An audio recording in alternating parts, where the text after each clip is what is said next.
wasn't sure there was going to be a sparring match agreement that we'll spar for a while. I wasn't sure. I was honest about it. That's why he said it's going to go rounds. I wasn't sure if there was an understanding that, we'll play a little bit and then we'll get a little more and, whatever. So that was part of it. Acknowledge Jake has had double jaw surgery, 4 plates, 8 screws in his face, and everybody is just kind of breezing past that like it's no big deal. But I'm looking further into this because that's no easy surgery, and I'm starting to ask the question, is this the beginning of the end of Jake Paul's boxing career? As his brother, I was just shocked. I'm in the hospital with the guy, and he's like, yo, can you make this TikTok? Can you film this for me? He's like laughing and having a good time. Does not have any agenda against Anthony Joshua, because it feels to me like that fight, I before the fight, I was refusing to accept the principle that this fight could be scripted. The boxing world is in shock, with many people saying Anthony Joshua should be arrested for badly hurting Jake Paul in the ring. Experts are angry because Jake suffered serious injuries, including a broken jaw that needed surgery and metal screws. They say the fight was unfair and that Joshua's strength was too dangerous. Fans and professionals were stunned by the damage, leading to big debates about fighter safety and fair matchups in major fights. Fighting, stay away from the power. You could call it running and you'll be right. You can also say it's smart for a guy of Jake's size and understanding that AJ is a fucking monster. It's also smart to fight that way. It's not the most aesthetically pleasing. It was not the most engaging for fans. Analysts Brian Campbell and Shaka Majwi gave a detailed breakdown of Jake Paul's fight against Anthony Joshua, looking at both strategy and the damage Jake took. They said Joshua's power caused serious harm, including hits that needed jaw surgery. To survive, Paul relied on constant movement and evasive maneuvers, circling the ring to avoid getting trapped on the ropes. This defensive style wasn't aggressive, but it let him last longer than many expected against such a strong opponent. Campbell and Majwi pointed out that Jake's focus on movement and ring awareness helped save his energy and reduce some damage. Still, Joshua's overwhelming strength caused clear injuries. The analysts stressed that Paul's tactics showed the importance of defense in boxing and highlighted the risks of facing mismatched opponents in high-stakes fights. Or could this be the end for him in terms of what he's doing in the boxing ring?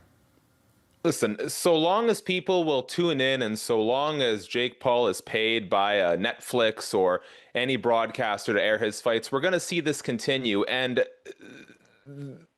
Jake Paul knows his business model, right? Now, this deviated, this AJ fight, which came together kind of last minute after the Tank Davis fight fell apart. But we know Jake Paul's MO here. It's find the most popular guy with the most physical disadvantages for me to fight. And Jake Paul has the benefit that he's turned himself into a villain, or in the pro wrestling circles, a heel. People tune in to watch. We did not tune into this fight to see competitive boxing. Most of us tuned in because we thought, here's Anthony Joshua. Here's a 2-time unified heavyweight champion, a guy who physically just overwhelms Jake Paul. And we're finally going to get what Tyron Woodley and Anderson Silva, Nate Diaz were not physically fit, whether it be through their size, experience, or age, to do, and that is knock out Jake Paul. And so, because I don't really feel like we got that satisfying comeuppance that a lot of people have been waiting for, it kind of gives Jake Paul a little bit of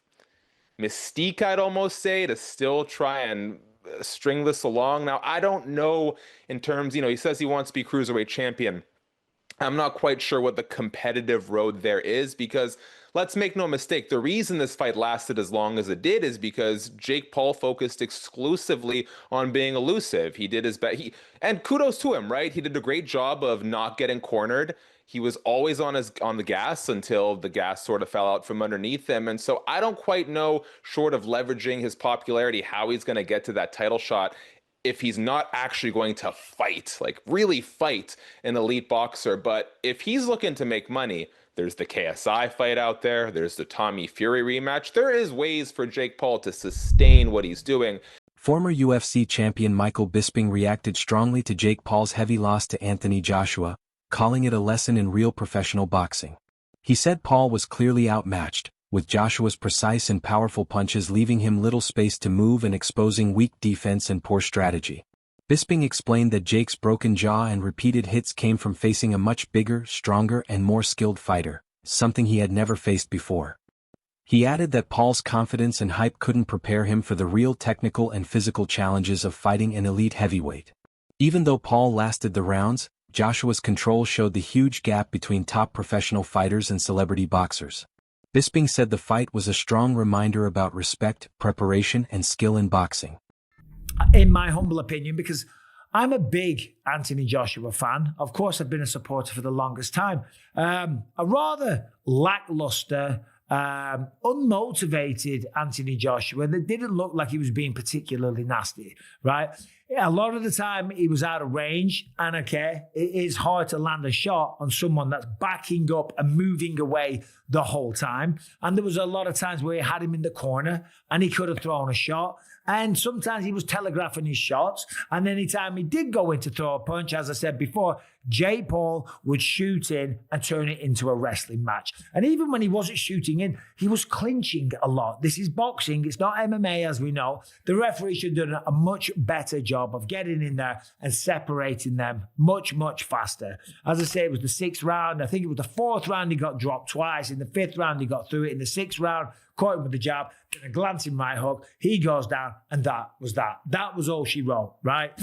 I did a live. There was about 9,000 people watching at one point. Nobody was particularly enjoying the matchup. Listen, okay? I respect both men. I respect anyone really that steps into the ring, okay? And certainly going up against Anthony Joshua, that was a tall task, okay? You know, metaphorically and figuratively, right? It was a tall task. It was a big job. It was a tough opponent. It was a mismatch, and it was, right? Jake Paul never worried Anthony Joshua once. He never rung his bell. He never caused any damage. He never had him worried. He never did anything. It wasn't a fight. It was a display of how long can Jake Paul last? Can he run away long enough for it to be credible? After the huge fight between Jake Paul and Anthony Joshua, both were said to earn about $92 million each, making it one of the highest-paid boxing matches ever streamed worldwide on Netflix. However, Joshua's payday was heavily reduced by taxes.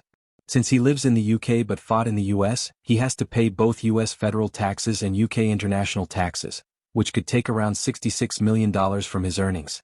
This means his actual take-home pay was much lower than the big number reported.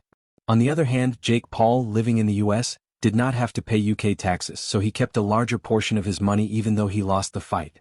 This shows how taxes can greatly affect big international fight earnings and why reported pay is often much higher than what fighters really receive. Joshua has to pay, as you see here, a whopping $43 million. $43 million of his $92 million purse.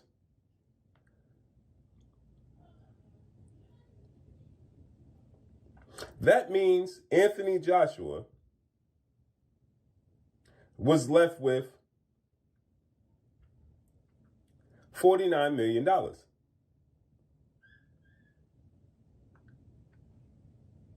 Right? Now, he also has to pay, I believe, 10% of that to his promoter, Matchroom CEO and promoter Eddie Hearn. Dominic Engel gave a very honest and detailed view of Jake Paul's fight with Anthony Joshua. He explained that Jake's main plan was to avoid fighting head-on, which made it hard for Joshua to trap him or land his strongest punches. During the fight, Paul took a very strong right hook but didn't flinch, showing real toughness and resilience. Engel also noted that Joshua wasn't using full power because it was only an 8-round fight, and Jake's experience meant Joshua didn't have to go all out to control the fight. Engel compared this to other big fights, saying even top boxers like Tyson Fury don't always fight at full sharpness depending on who their opponent is. He emphasized that fighters often adjust to the level of their opponent instead of showing their peak skill. While Joshua did land clean and powerful punches that Jake could feel, Paul managed to survive most of the rounds without serious danger. Overall, his movement, defense, and ring awareness kept him safe and highlighted how controlled and tactical the fight really was. He's not going to stand and fight, and AJ's not the best at closing people off, and it's hard chasing somebody down who don't want to engage, and then he tagged him every now and again. So does it look bad on him because there was one right hook that he took was a serious shot, but obviously he didn't flinch from it, but the fact that not really, because you'll take into consideration that you can get, there will be, look, there'll be no way.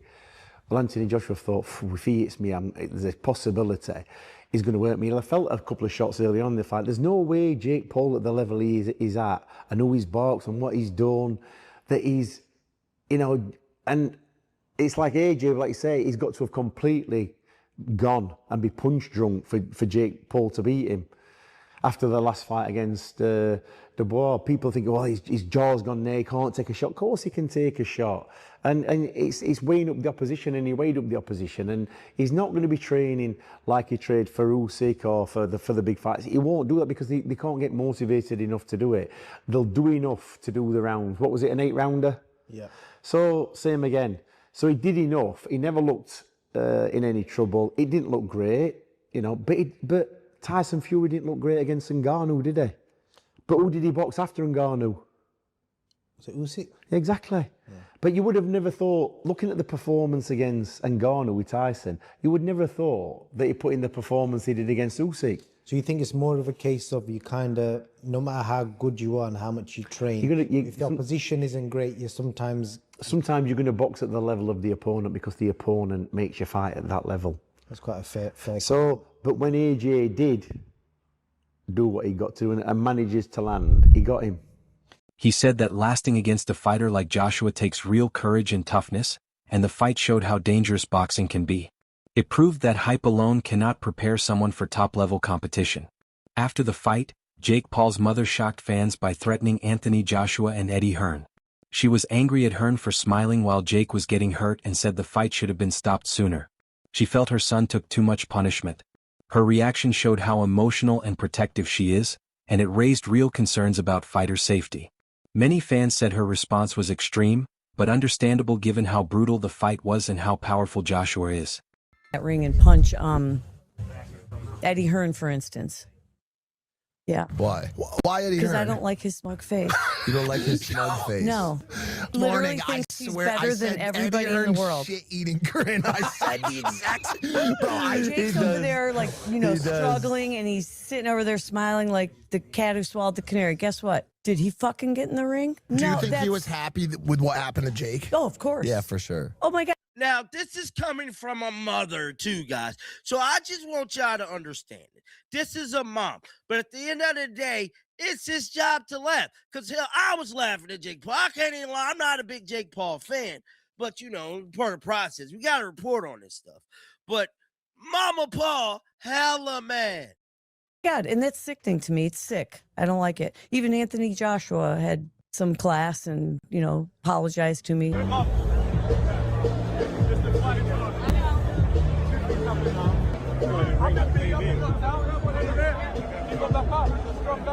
Did he really? Yeah.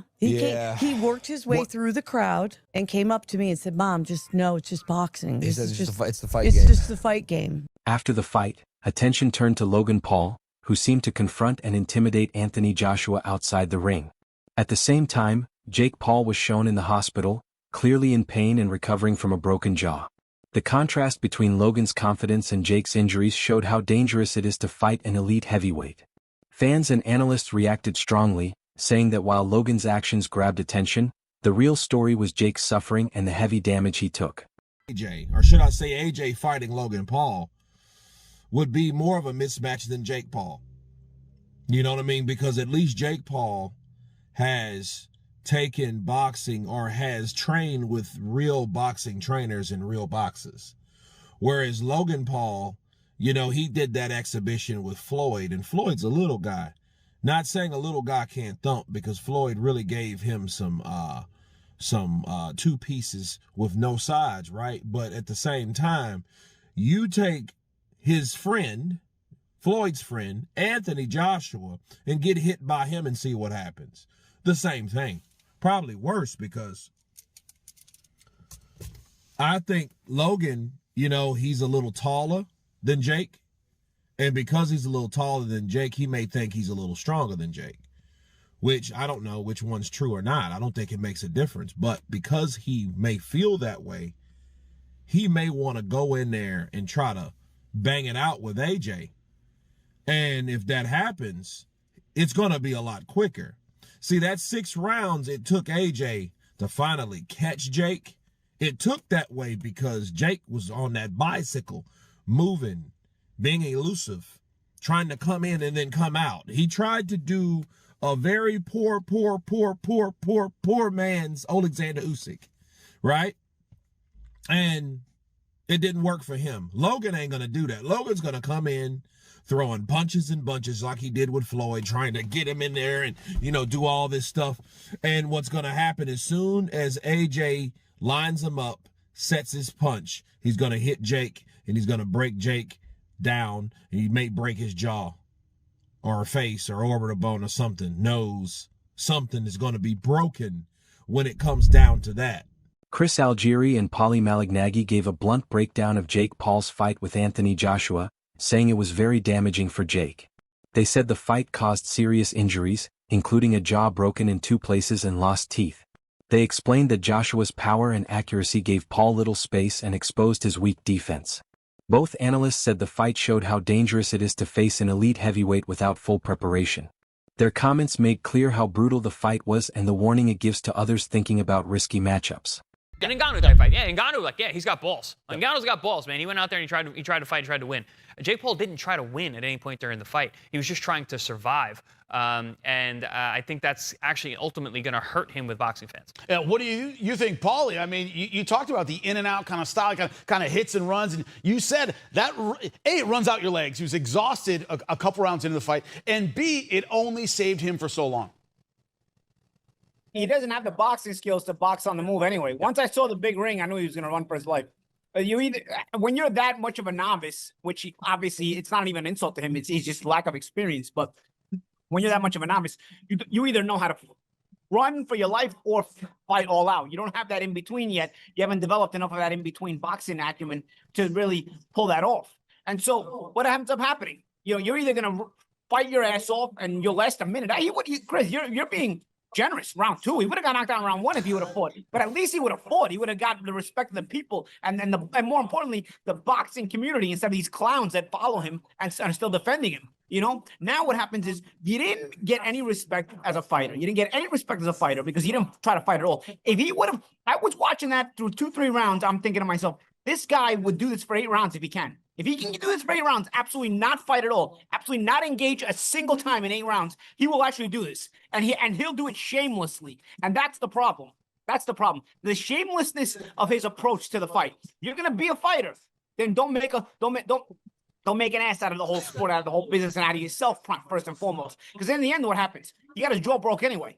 So what ends up happening? What's the worst that's going to happen? You're going to get hurt? You're going to get knocked out? You got hurt and you got knocked out anyway. But you just prolonged the inevitable, and you got no respect out of it now. Because nobody's respecting that kind of performance. Nobody's respecting a performance where you were totally content to steal money from everyone by running for your life for 8 rounds. And if you could have not engaged a single time in 8 rounds, that's what he was trying to do. He was trying to pull that off shamelessly. That's all for today's video. Stay tuned and see you next time.